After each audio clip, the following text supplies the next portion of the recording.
Hello student, स्वागत है आपका एसके क्लास नंबर 7 में।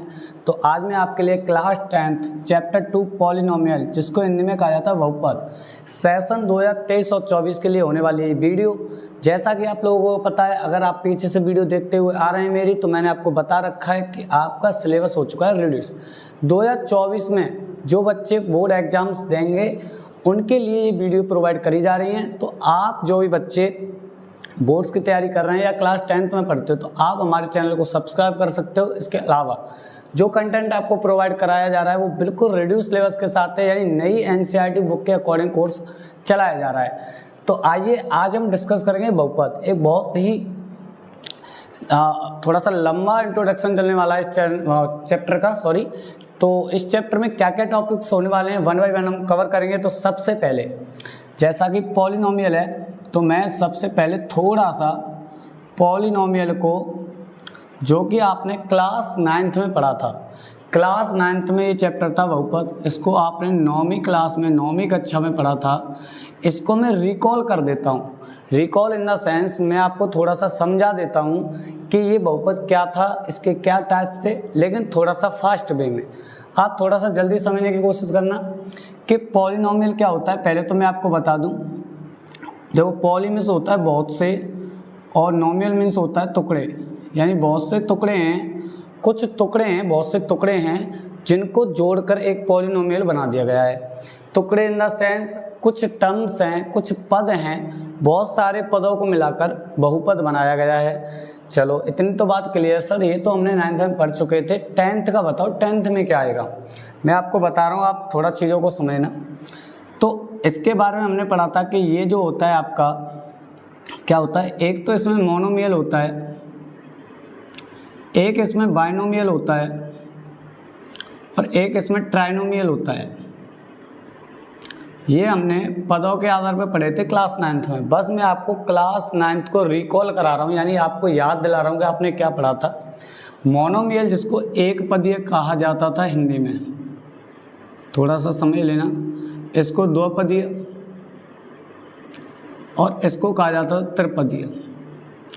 आगे ही ऐसे चलता रहता है। ये हमने टर्म्स के आधार पे, यानी पद के आधार पे चेक किया था, पद के आधार पे देखा था। 3 तरीके के पॉलिनोमियल यानी कि बहुपद आपने पढ़े थे। इसके अलावा अगर मैं देखूं कि हमने डिग्री यानी घात के आधार पे भी देखा था कि या तो ये रैखिक होते थे, रैखिक का मतलब जिसकी घात 1 हो, या फिर होते थे ये आपके क्या होता था, क्वाड्रेटिक, जिसे क्या बोला जाता है, हाँ, एक तो आपका रैखिक हो गया, एक हो गया द्विघाती, इन्हें बोला जाता है द्विघाती और त्रिघाती। ये मैंने क्लास 9th का आपको थोड़ा रिकॉल करा दिया 2-3 मिनट लेके, कि मोनोमियल एक पदीय जिसमें एक पद हो, बाइनोमियल 2 पदीय जिसमें 2 पद हो, ट्राइनोमियल त्रिपदीय यानी जिसमें 3 पद हो, जिसमें एक घात होगी उसको रैखिक, 2 घात होगी द्विघाती, 3 घात होगी त्रिघाती। इंग्लिश में अगर मैं बात करूँ तो लीनियर, क्वाड्रेटिक और क्यूबिक बोला जाता है। इसको बोला जाएगा क्यूबिक, इसको बोला जाता है क्वाड्रेटिक। देखो, थोड़ा सा वीडियो लेंथी हो जाएगी, क्योंकि आप सब जानते हो कि मैं हिंदी और इंग्लिश बहुत लैंग्वेज में आपको ट्रांसफ़र करके दे रहा हूँ, तो थोड़ा सा टाइम लगता है चीज़ों को समझने में। तो आइए शुरुआत करते हैं। पहले मैंने आपको बताया कि पॉलिनोमियल क्या होता है, फिर मैंने इसके टाइप्स बताए। तो एक टॉपिक क्लियर कर लिया हमने कि पॉलिनोमियल क्या होता है, इसके टाइप्स क्या होते हैं। इनकी खास ज़रूरत हमें है नहीं, बस आपको रिकॉल करवाया क्लास 9th का सिलेबस क्या था, जो आपने क्लास 9th में इन चीज़ों को खूब अच्छे लेवल से, अच्छे तरीके से पढ़ा होगा। आइए नेक्स्ट देखते हैं अगला टॉपिक क्या है। तो इसमें क्या पढ़ने वाले हैं अब इसमें हम पढ़ने वाले हैं एक चीज़। वो चीज़ क्या है साहब, वो चीज़ है आपका कि पॉलिनोमियल के जीरोज होते हैं। अब सर ये जीरोज क्या होते हैं साहब, जीरोज होते हैं शून्यांक कि साहब ये तो हमने क्लास 9th में भी पढ़े थे। बिल्कुल सही पकड़े हो आप, क्लास 9th में आपने शून्यांक पढ़े थे। तो शून्यांक क्या होता है, बहुत सारे क्वेश्चन आपके दिमाग में चल रहे होंगे, और यकीन मानिए ये वीडियो ख़त्म होते होते आपके सारे डाउट क्लियर होने वाले हैं। थोड़ी सी बड़ी वीडियो है, लेकिन आपको ये पूरी कंप्लीट वॉच करनी ही पड़ेगी अगर आप चीज़ों को समझना चाहते हैं। तो जीरो जो होता है शून्यांक, यानी पॉलिनोमियल कोई बहुपद है, उसका जो हल होता है उसके जो सॉल्यूशन आते हैं वो आपके शून्यांक होते थे, जिसे आप गुणनखंड करके या कैसे भी निकाला करते थे। क्लास 9th की बात कर रहा हूँ मैं। तो शून्यांक यानी जीरोज आपने बहुत सारे निकाले, जैसे कोई मान लो तुम्हें पॉलिनोमियल दे दिया 2x² माइनस एक्स, या 2x² माइनस 1 दे दिया, या कुछ भी दे दिया, तो इसके जीरोज क्या है, इसके शून्यांक क्या है, x की वो वैल्यू जो x की जगह पर रखी जाए तो इसकी वैल्यू कितनी आ जाए, 0 आ जाए, यानी कि शून्य आ जाए, वो इसके शून्यांक यानी इसके जीरोज होंगे। ठीक है साहब। अब जीरो निकालना तो हमने क्लास 9th में सीखा है, फिर भी मैं आपको एक बार निकाल के दिखा दूंगा या मैं आपको सिखा दूंगा। तो यहाँ एक चीज़ और निकालते हैं, सम ऑफ जीरोज। कि सर ये सम ऑफ जीरोज क्या होता है, यानी कि शून्यांकों का योग, शून्यांकों का योग।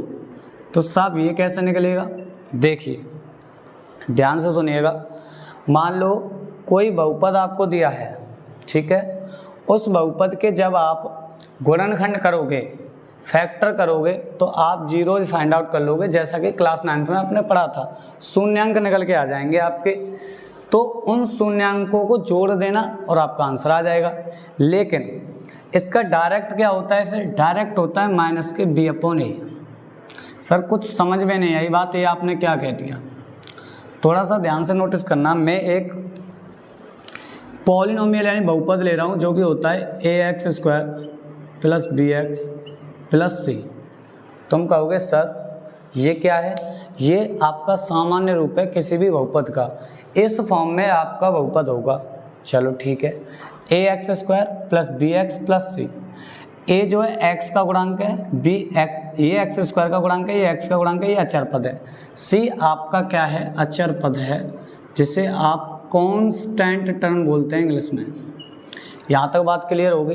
देखो लेक्चर थोड़ा बड़ा है, मैं मान सकता हूँ, लेकिन चीज़ें क्लियर आउट होंगी, आपके दिमाग में क्लियरिटी आएगी, सारी चीज़ों को क्लियर करूँगा धीरे धीरे। तो इसके कुछ शून्यांक यानी कुछ जीरो निकल के आते थे, उनका सम निकालने के लिए आप माइनस के b/a फॉर्मूला यूज कर सकते हो। अच्छा, ये माइनस b कहाँ से आया, b x का गुणांक है, देख लीजिए। a कहाँ से आया, a x² का गुणांक है। चलिए समझ लीजिए। अब एक और चीज़ होती है इसमें, क्या होती है, प्रोडक्ट ऑफ जीरोज। अब ये क्या होता है, तो ये होता है आपका शून्यांकों का गुणनफल। ये कैसे निकलता है, इसके लिए फॉर्मूला है c/a। अब c कहाँ से आएगा, अगर आपका ये क्वेश्चन है c कहाँ से आएगा, देखिए आप साथ के साथ नोट्स तैयार करते जाएं, सारा कंटेंट आपको वही प्रोवाइड कराया जा रहा है जो आपके एग्जाम्स में आएगा, जो एग्जाम ओरिएंटेड है, जो आपके बोर्ड एग्जाम्स हैं, यहाँ से क्वेश्चन पूछे जाएंगे। c/a, c होता है आपका अचर पद और a होता है x² का गुणांक। तो सीधा आप गुणनफल निकाल सकते हो, यहाँ से सम ऑफ जीरोज यानी शून्यांकों का योग निकाल सकते हो, b/a और c/a। यहाँ तक बात क्लियर हो गई है, तो आप पहले इसको नोट कर लीजिए अच्छे से। आइए स्टूडेंट, इस स्लाइड में मैं आपको एक टॉपिक बताऊंगा जिसका नाम है रिलेशनशिप। अब ये रिलेशनशिप क्या है, यानी कि ये जो रिश्ता है, ये रिश्ता क्या है, ये संबंध क्या है, आखिर ये रिश्ता क्या कहलाता है, इन सारी चीज़ों को हम थोड़ा सा डिटेल में समझेंगे। इसके लिए पहले मैं आपको बता दूं, देखिए रिलेशनशिप यानी कि जो संबंध है वो आपसे संबंध को सिद्ध करवा लेता है कि इसके बीच का जो संबंध है उससे आप सत्यापित कीजिए, यानी वेरीफाई कीजिए, वेरीफाई द रिलेशनशिप। ठीक है साहब। संबंध क्या होता है, ध्यान से समझिए। मैंने एक x² प्लस 5x प्लस 6, ये मैंने कोई पॉलिनोमियल यानी कि बहुपद ले लिया। अब संबंध क्या है, एक तरीका तो ये देखिए, ध्यान से सुनिएगा। मैं इसके फैक्टर कर रहा हूँ, यानी इसके गुणनखंड निकालते हो, गुणा करके 6 लाना है, तो 3 × 2 करके 6 आ जाएगा, और 3 और 2 को जोड़ के 5 आ जाएगा। तो x² plus 3x plus 2x plus 6, यहाँ से कॉमन आएगा x तो बचेगा x प्लस 3, यहाँ से कॉमन आएगा प्लस 2 तो बचेगा x प्लस 3। तो x प्लस 3 और x प्लस 2 आपके क्या आ गए, फैक्टर आ गए। अगर मैं इसका सॉल्यूशन यानी हल करूँ तो बराबर 0 रखना पड़ेगा, तो x प्लस 3 बराबर 0, तो x बराबर -3, और x प्लस 2 बराबर 0, तो x बराबर -2। ठीक है साहब। अब ये जो -3 और -2 आए ये आपके शून्यांक हैं यानी जीरोज हैं। अच्छा, अगर मैं इनका योग निकालूं, अगर मैं इनका जोड़ निकालूं, -3 प्लस कर दूं -2 के साथ, तो -3 -2 हो जाता है -5। इनका जोड़ क्या आ रहा है? -5। लेकिन रिश्ता तो हमने ये भी बनाया था कि अल्फ़ा प्लस बीटा बराबर होता है माइनस के b/a। अब आप कहोगे सर ये अल्फ़ा बीटा कहाँ से आ गया? अल्फ़ा और बीटा कुछ नहीं बेटा, ये रिप्रेजेंटेशन है। अल्फ़ा बीटा एक सिंबल है जो बताता है कि ये पहला सॉल्यूशन है, ये दूसरा सॉल्यूशन है। -3 आपका यहाँ अल्फ़ा है, -2 यहाँ पर आपका बीटा है। अल्फ़ा बीटा कोई नई चीज़ नहीं है, ये एक दर्शाने का तरीका है, एक सिंबल है। चलो साहब, यहाँ तक बात क्लियर हो गई। अब रिश्ता क्या है, संबंध क्या है, इसको कैसे वेरीफाई करें? आपने यहाँ 0 ही निकाले और आपका आंसर आया जोड़ के -5। क्लियर है? और हमने तो पढ़ा है कि अगर हम शून्यांकों को जीरोज को जोड़ें तो माइनस के b/a आता है। क्लियर है? क्लियर है या नहीं? तो ठीक है साहब। b क्या है? b यहाँ पर -5 दिख रहा है हमें, सीधा सीधा 5 होता है, लेकिन फॉर्मूले में माइनस आता है इसलिए -5 हुआ। यहाँ तो 5 है लेकिन -5 हो गया। अपॉन a क्या है? a तो सर 1 है, जब x² के साथ कुछ भी नहीं है तो आप 1 मान सकते हो, तो मैंने यहाँ 1 रखा तो ये आ गया -5। यही तो रिश्ता है। जी हाँ, बिल्कुल सही सुना है आपने, यही तो रिश्ता वेरीफाई करना है। आपने इसके 0 ही निकाल लिए, -3 और -2, और जोड़ के देखा आ गया -5। लेकिन ये चीज़ डायरेक्ट भी हो सकती थी, माइनस के b/a। इतना सब करने की ज़रूरत नहीं थी फिर, तो आपको -5/1 आ जाएगा आंसर। ऐसे भी यही आ रहा है, ऐसे भी यही आ रहा है। यही तो रिश्ता है, यही तो वेरीफाई करना है। अच्छा, एक बार जब रिश्ता वेरीफाई करने के लिए आएगा, एक बार आप ऐसे निकालोगे, फिर ऐसे निकाल के दिखाओगे। पूरा 4 नंबर में क्वेश्चन पूछा जाएगा, छोटा क्वेश्चन नहीं है। पहले ये करना है पूरा, फिर ये वेरीफाई करना, थोड़ा सा लेंदी हो जाता है, वैसे बहुत सिंपल है। अच्छा, अब अगर मैं यहाँ एक चीज़ बताऊँ तुम्हें, अगर मैं यहाँ गुणनफल यानी कि इनका प्रोडक्ट देखूँ, -3 इंटू -2 हो जाता है +6। Is that clear? अच्छा, फिर रिश्ता क्या है? अल्फ़ा बीटा का प्रोडक्ट क्या होता है? c/a।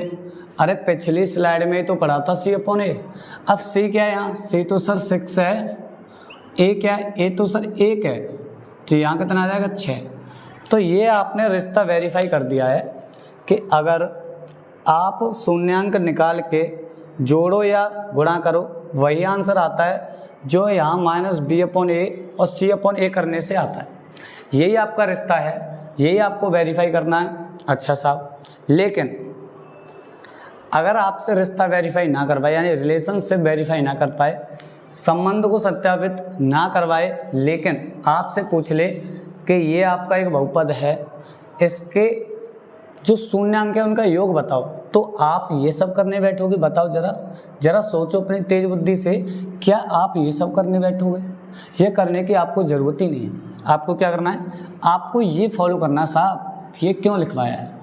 ये फॉलो करना है साहब। एक लाइन में आंसर आता है साहब। अल्फ़ा प्लस बीटा माइनस के b/a होता है तो माइनस के 5/1 आ जाएगा। अल्फ़ा बीटा c/a होता है तो 6/1 आ जाएगा। ये प्रोडक्ट है, ये योग है, ये सम है, ये गुणनफल है, तो डायरेक्ट आंसर आ सकता है। ये सब कब फॉलो करना है सर? ये फॉलो करना है जब आपसे संबंध को सत्यापित करवाए, तब आप इस तरीके से बता सकते हो कि ऐसे ही आ रहा है, ऐसे आ रहा है। ये चीज़ें होती हैं। आइए नेक्स्ट स्लाइड में कुछ और टॉपिक्स हैं, उनको क्लियर कर लेते हैं। आइए स्टूडेंट, इस स्लाइड में हम देखने वाले हैं कि how to find a question, how to find या हाउ टू क्रिएट क्या पॉलिनोमियल। यानी अगर मान लो हमें कुछ शून्यांक दे रखे हों, शून्यांकों का योग और गुणनफल दे रखा हो, तो आप उससे एक इक्वेशन यानी समीकरण या फिर कहें आप उससे एक बहुपद कैसे बनाएंगे। मैं आपको एक तरीका बताता हूँ, बहुत सिंपल है। जैसे आपसे कह दिया कि आपको अल्फ़ा प्लस बीटा आपको दिया है मान लो 2 और अल्फ़ा बीटा दिया है मान लो आपको 3, ये आपका क्वेश्चन हो गया, यानी आपको शून्यांकों का योग जो दिया है वो 2 दिया है, शून्यांकों का जो गुणनफल दिया है वो 3 दिया है, प्रोडक्ट 3 दिया है, सम 2 दिया है।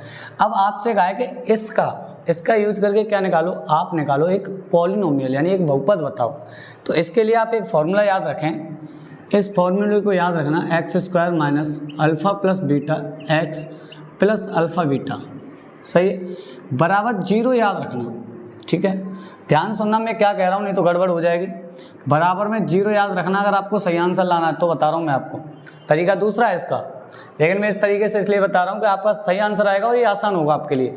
बराबर में 0, अच्छा आप इस चीज़ को चाहो तो रफ वर्क कर सकते हो, क्योंकि ये उतना वैलिड नहीं है, क्योंकि आप 0 जब लगा रहे हो तो आप इक्वेशन फाइंड आउट कर रहे हो, जबकि आपको एक पॉलिनोमियल, एक बहुपद निकालना है, एक समीकरण नहीं निकालना है। चलिए तो क्या होगा, x² minus alpha plus beta यानी 2 + 3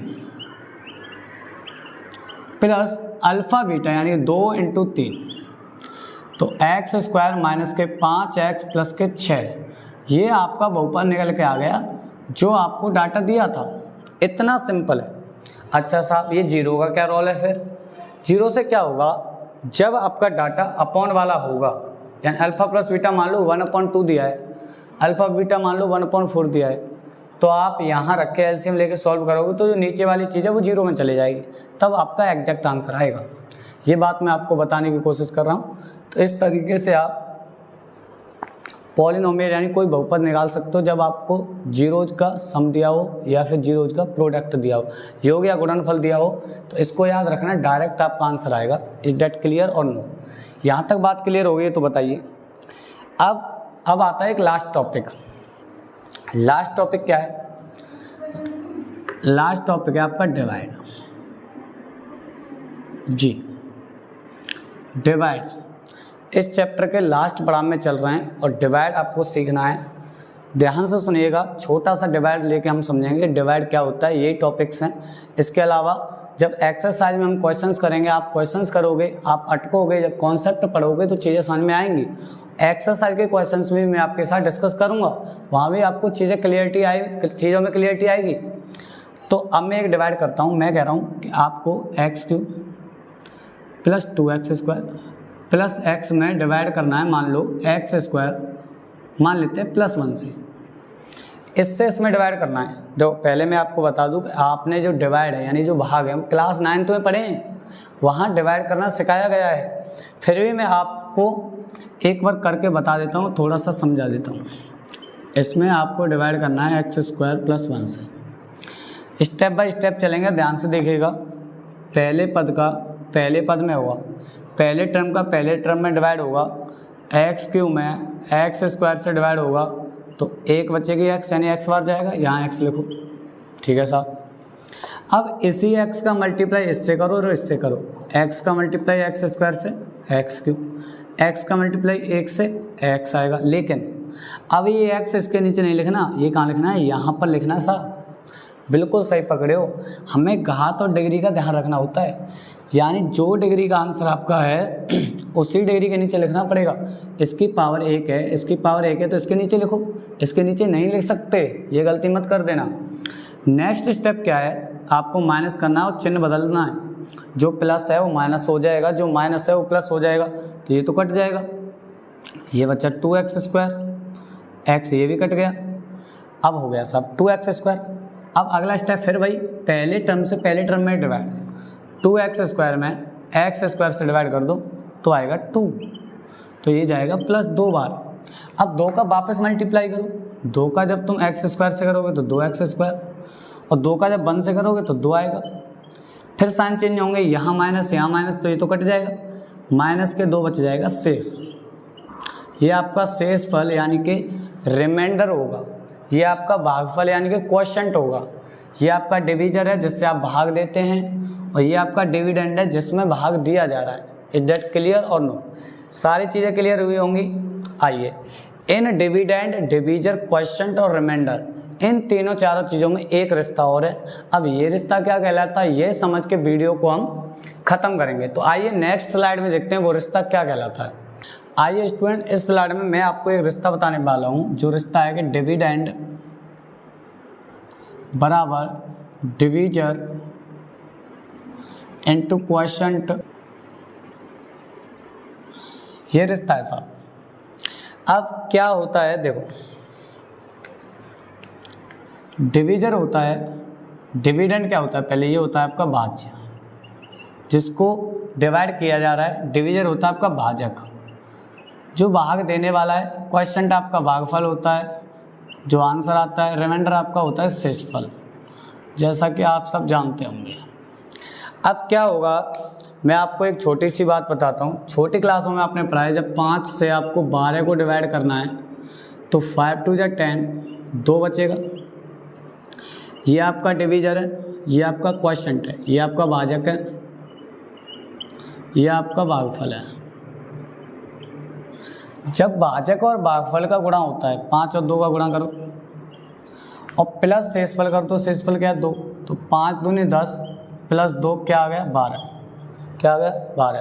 12 ही तो आपका भाज्य था, 12 ही तो आपका भाज्य था, 12 ही तो आपका डिविडेंड था। तो इसका मतलब क्या हुआ, जब भी आपको डिविडेंड निकालना है आप भाजक और भागफल का गुणा करके शेषफल को जोड़ देते हैं। आपने छोटी क्लासेस में भी पढ़ा है, तो आपका एक ये रिश्ता होता है।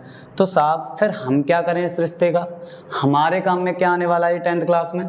देखो यहाँ से आपको क्वेश्चन पूछ लेता है, आपको डिवीजर दे देगा, क्वोशंट दे देगा, रिमाइंडर दे देगा, आपसे डिविडेंड पूछ लेगा, ठीक है, यानी आपसे भाज्य पूछ लेगा। तो भाजक गुणा भागफल प्लस शेषफल आपका आंसर आ जाएगा। अच्छा साहब अगर मान लो आपसे डिवीजर पूछ लिया तो क्या होगा, तो फिर क्या होगा, आपको डिविडेंड में से माइनस करना पड़ेगा रिमाइंडर, और फिर अपॉन में आ जाएगा आपका क्वोशंट। ये कैसे आया साहब, परेशानी का विषय ये है कि ये कैसे आ गया साहब, कुछ भी नहीं है। देखो मैंने एक क्वेश्चन का यूज किया है, आपको डिवीजन निकालना था तो डिविडेंड के पास रिमाइंडर को लेके जाओगे, जब शेषफल भाज्य के पास जाएगा तो इधर प्लस है, उधर जाके माइनस हो जाएगा, डिविडेंड में से माइनस हो जाएगा। अगर आपको भाजक निकालना है, भागफल आपके साथ गुणा कर रहा है, तो उधर जब ले जाओगे डिवीजन निकालना है तो इस चीज़ को उधर लेके आओगे तो फिर कहाँ आ जाएगी, ये भाग में आ जाएगी। गुणा की चीज़ बॉर्डर पार जाके भाग में हो जाती है, मल्टीप्लाई की चीज़ डिवाइड में आ जाती है, जैसा कि आप जानते होंगे। सेम टू सेम क्वोशंट के साथ होगा।